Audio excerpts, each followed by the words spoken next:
The oldest stories in almost any culture are about heroes. For thousands of years, heroic tales have inspired people and taught them how to face danger. Now, instead of just listening to a hero's tale, you can live it. Video game technology lets you face a hero's challenges blow by blow. That's what a new role-playing game is all about, called The Legend of Legaia, from the producer of Wild Arms. It brings new elements to the RPG genre.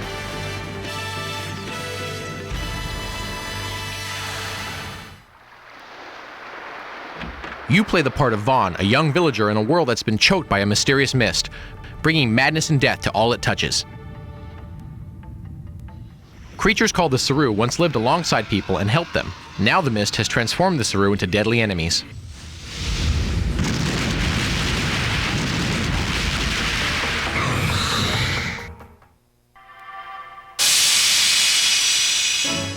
Vaughn discovers how to lift some of the mist.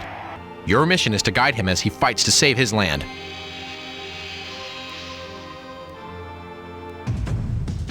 One innovative feature of this RPG is that it's among the first to have a completely 3D all-polygonal world.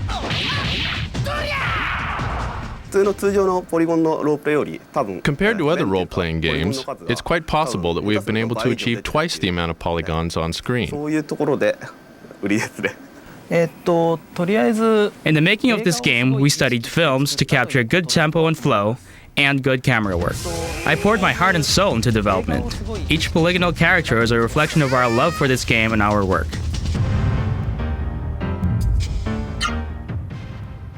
Another innovation in Legend of Legaia is the style of combat.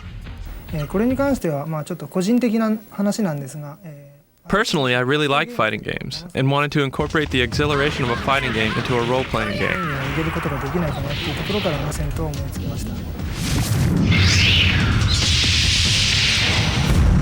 Characters are full-size with rich animation.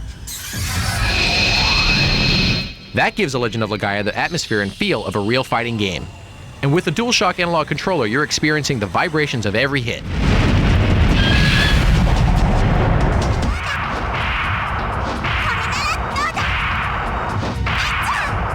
Characters can discover and take on new combo moves. They'll need them later.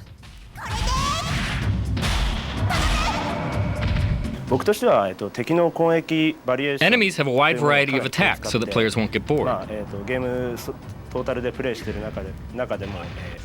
the latter part of the game, they get even more spectacular, and I think it's something players can look forward to.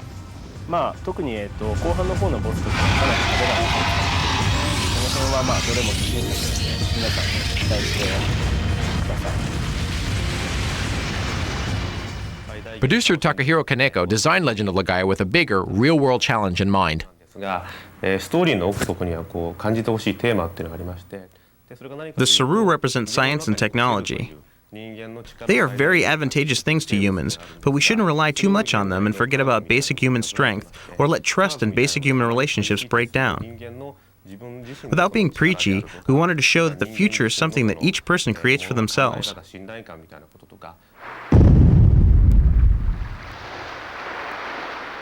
According to Kaneko-san, a good game is a fantasy world that strengthens a player's ability to choose his or her own future in the real world.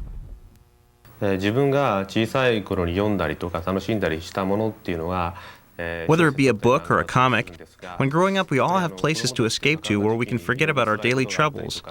And through the trials and tribulations of those fantasy worlds, we find solutions and hope for our daily lives.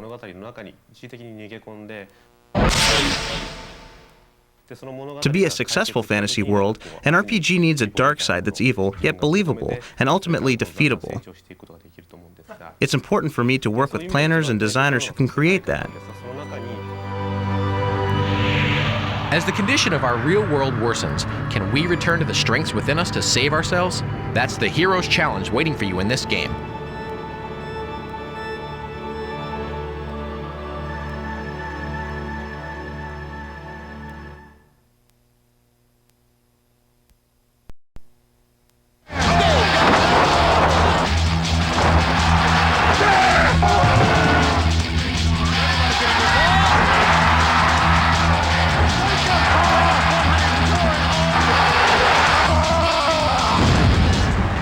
Wrestling's a great thing to watch when you want to get out of reality and just turn on the TV and watch some of the crazy drama that goes on. And we're bringing that to you in the game. The things that I'm proud about WCW NW Thunder are the details. The way the characters leave the ring, the way they come in, and it really brings the whole experience of being at a wrestling event into your living room.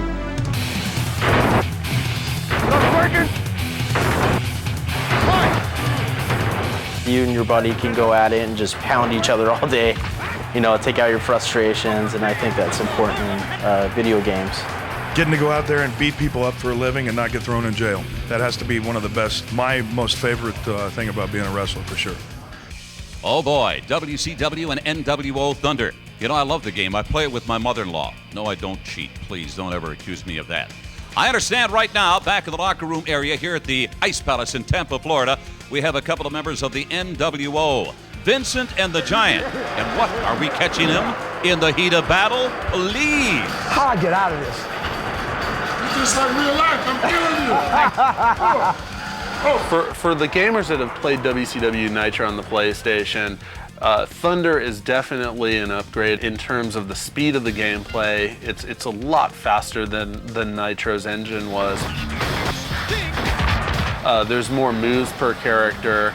There's more characters. They've all been updated. Pick me, or I'll stick your head through the mat. Can you dig it, sucker? The torture is gonna last longer on the Hollywood Walk of Shame. You'll find out who's next. There's additional modes. There's the ability to take a weapon and bring it into the ring and use it against your opponent, as fans see on television. Nitro, awesome game. I mean, just phenomenal for its time. But Thunder is just night and day compared to it. This is our first game with the cage matching, and it was fun making that. You can throw them into the side of the cage and knock them out, and you can climb up the cage and jump off and do elbow drops and all those fun moves. There's just a lot that Thunder offers to the WCW hardcore fan. There's a Battle Royal mode. Battle Royal is brutal because you gotta have eyes in the back of your head. We didn't use motion capture. Basically, every move is done frame by hand, following a video image. If you motion capture a character, he looks stiff. It might look good on TV, but it doesn't look good in the game. When you're making a wrestling game, you have to exaggerate even more to make it look good in the game. We had this back-breaking move, so we took an apple and kind of crunched on an apple for a while, and we thought it was funny, so we left it in the game. That's sweet. Ooh, what a punch to the face. That's right. The best way to get good at Thunder is to have a wrestler sitting by you, behind you, just directing you, telling you what to do, and pointing out stuff. The second best thing is to learn the moves, get in there with a powerful wrestler, say a Saturn or a Goldberg, and really get to know that character. We also include a list of moves in the instruction manual so that the gamer who maybe isn't a wrestling fanatic and doesn't know that Sting should normally do the Scorpion Deathlock, it's all laid out for them on paper. Go out there and experiment and have fun, and you're going to learn the tricks and the tips. Mean Gene back here for PlayStation Underground. I understand that there may be a major upset in the making between the Giant and Vincent. Let's check it out. Boom! Oh! That's bold! Hey, do that again. Okay, I won't do it no more. More, look. Come on, don't do that again. Okay, yeah. Hey, yo, don't get upset, man. It's just a game, man. Yo, I'm out of here. Ooh, he got a bad attitude. What an attitude. And a new TV.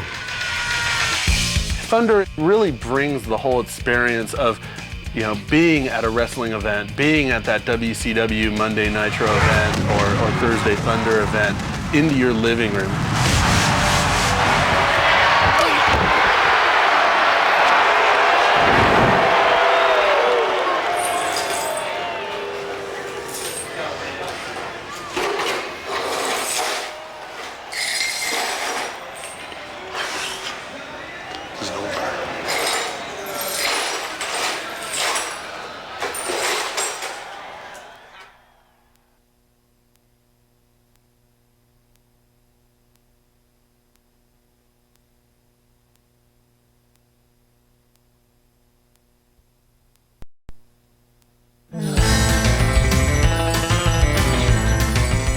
Life is a game, and nobody knows it better than this crowd. They're video game journalists and industry insiders. Last September, they gathered in Las Vegas to celebrate PlayStation's 3rd birthday and the launch of Spyro the Dragon. In honor of Spyro the Dragon, they began the day on a scavenger hunt for treasure hidden deep in the city of Las Vegas. Each team had its own van. Are we ready to rock and roll? Who could figure out the clues, find the landmarks, and get back first to win the prize, a $300 Sony shopping spree. I am going to win this contest, okay? I want everyone to know ahead of time the winner right here. Like the different worlds in Spyro the Dragon, this adventure had it all.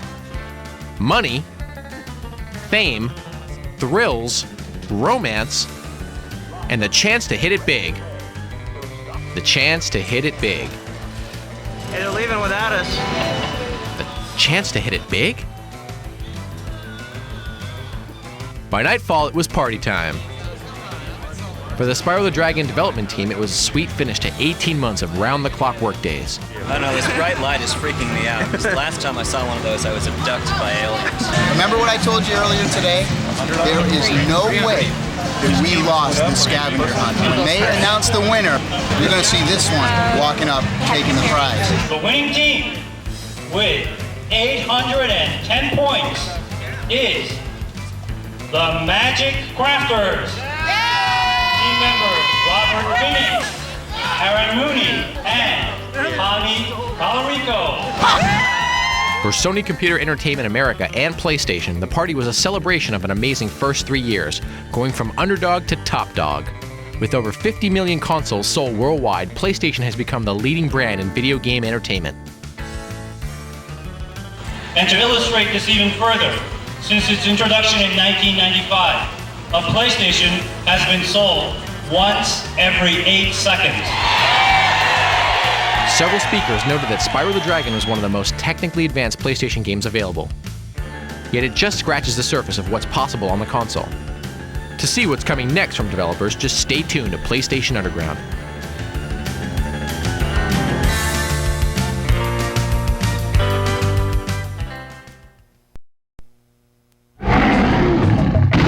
Our job with Xena was we wanted to do something that mimicked the show, where it was a hardcore action beat-em-up game that also had elements of puzzle solving and some strategy elements. There's over 20 different levels: Hades, the Amazon jungle, one-on-one fighting, one-on multiple character fighting. Her famed chakra, like a flying guillotine that she can throw. She can stomp on the other player's face.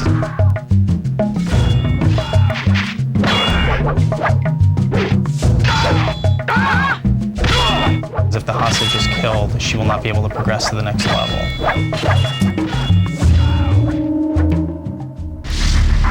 989 Studios.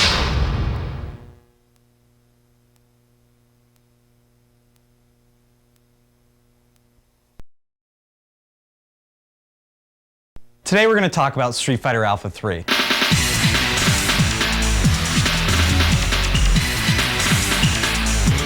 Street Fighter Alpha 3 is a perfect arcade translation. There's no missing animations, the speed is flawless, and you can adjust the speed as well. The PlayStation version sees the return of Fei Long and T-Hawk, and you may see the return of some real popular secret hidden characters, as well as some brand new hidden characters.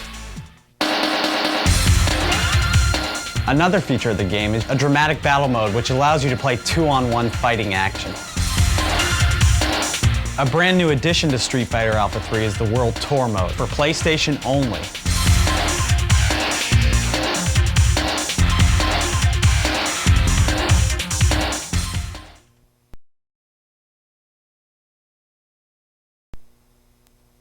Hi, my name is Robert Johnson. I am the Associate Marketing Manager here at Capcom Entertainment, and I am here to show you today the Pocket Alpha 3 game for the new Sony Pocket Station. I'm going to show you how the Japanese version works of the Pocket Alpha 3 game.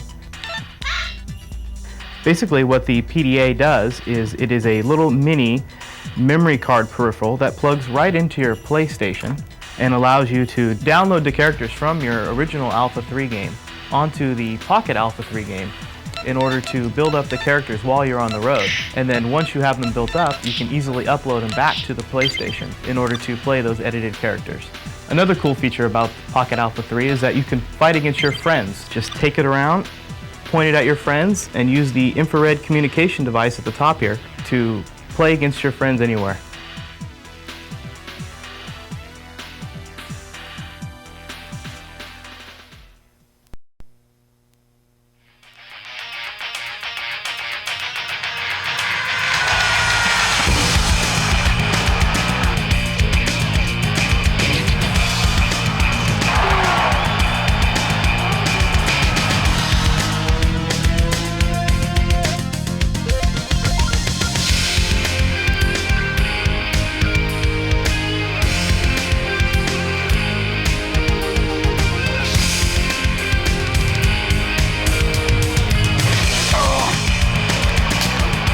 I can't push it. I caught my wrist.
Goldberg.